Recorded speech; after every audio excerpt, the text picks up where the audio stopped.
ว่าสิมาหอดมันงานกันแล้วสิเป็นเอ็กซ์โตกเอ็กซ์เต็กร่องนี่เราผูกก็ได้โอ้ยยังจมแน่ๆยังหอดยังเอายังอารมณ์สองอารมณ์เสียอยู่มึงไม่ร่องเสียงานกูมึงนั่งกัดกิ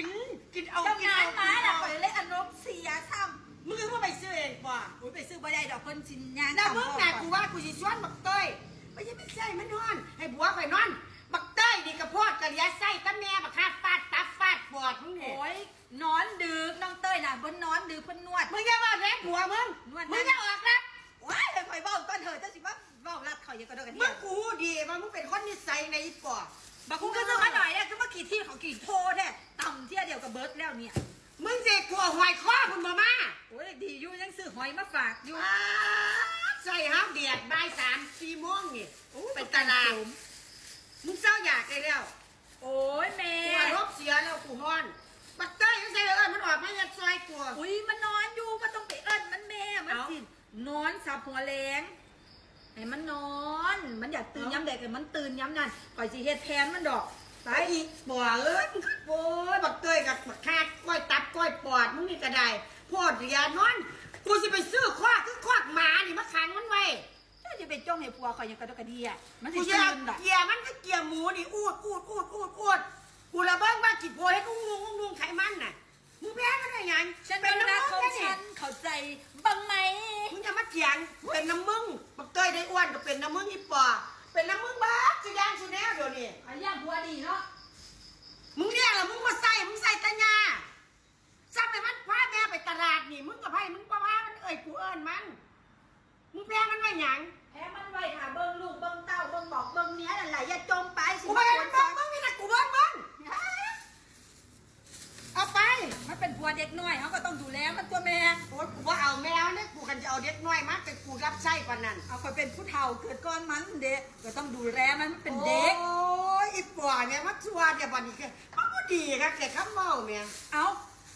เราเป็นผู้สาวเฒ่าเขาก็ต้องดูแลผู้บ่าวเด็กน้อยตัวผู้สาวเฒ่ากับสาวใบบ่าวใบถินน่ะรู้จักปะ แต่ย้อนแม่งเกิดก่อนลูกกูตั้ง10 ปีนี้เนี่ มา พวดเยอะกับมึงโอ้ลูกกูเป็นเด็กน้อย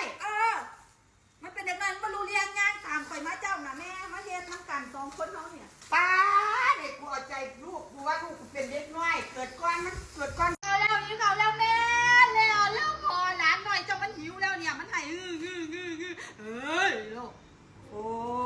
ยปอเอ้ยหัวตะมัดตลาดหัวตะตัดตี มาจะได้ตัดเตียนหนึ่งตัวที่สูงตัวที่เปี้ย ใจเย็นทักกินแล้วอื่นทาบุนะ ยินได้ไหนว่ามีเงินน่ะนะเอาเงินไหนก็สิไปได้อยู่สั่นก็มาซับพอร์ตมา โอ้ยอีปอก็ได้ ง่าย กูละเงินมึงยัง เอาจะที่กินยังสั่นน่ะ เอาเฮ็ดหยังอะนะสิตำหยังคือบ่เฮ็ด เอามันนี่ทาดอกสั่น ทาเฮ็ดหยังซะเนี่ยข้าวต้มขนมนุ่มเนยบ่อึดเด้อกว่า อุ้ยแม่ถ้าข่อยอยากกินยังข่อยสิจดใจจอโลดเด็ดเจ้าก็รู้ เจ้าก็ มีหยังก็ตามแต่เป็นร้อยอย่างก็สร้างถ้าสิกินน้ำนมจีนก็คือสิกินน้ำนมจีนอย่างเดียวตัวทำไมมันเป็นตาสร้างนี่นิสัยบ่ดี ใส่คนบ่ดีกัน จะว่าบ่ ว่าบักเตยปางอยู่ใส่ที่บักเตยกันว่าสู้ได้อยู่น้ำกันน่ะบักเตยบักหาฟัดตับฟัดปอดมันก็คัดคันว่าแต่อยากปึ๊บเร็วจักสู้สิเร็วไปหยังกูจะเฮ็ดดิบไปสู้กินนี่มันเร็วๆหลายสู้กูสร้างกูไว้ตะขามือกูจะได้เฮ็ดใส่หม้อไว้อุ้ยแต่มาบ่ฮอด30 นาทีแล้วไปยามใด กูด่าเห็นบ่ เป็นแต่สร้างทั้งผัวทั้งเมีย มื้ออื่นน่ะอยากกินอันนั้นเด้อบัดเนี่ย สร้างไว้ อยากกินก๋วยเตี๋ยวเนื้อตุ๋น มื้อนี้น่ะ4 ทุ่มมึงกับพาผัวมึงน่ะบักเตยน่ะผัวชุดที่รักมันบักลูกชายกูน่ะพาไปซื้อ ซื้อหยังล่ะ ซื้อเนื้อมาไว้ตื่นขึ้นมากูสิได้ตุน โอ้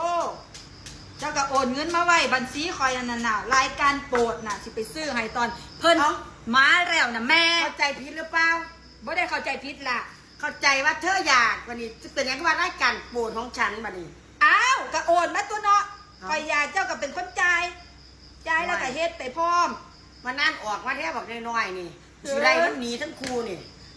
โอ้ยยันจะดมดากดมหำมันนั่นแหละ ไล่สูแม่หนีแม่ โอ้สิเอาตับลูกไว้ เอาตลาดไว้บอกเต้ยกับอีปอนหนีไปเลยกูไม่เอากูไม่เลี้ยง ไว้ ไปเลยสัว เพราะว่าดีแท้น่ะแม่คอยยังศูนย์อยู่ยังจมดูล่ะ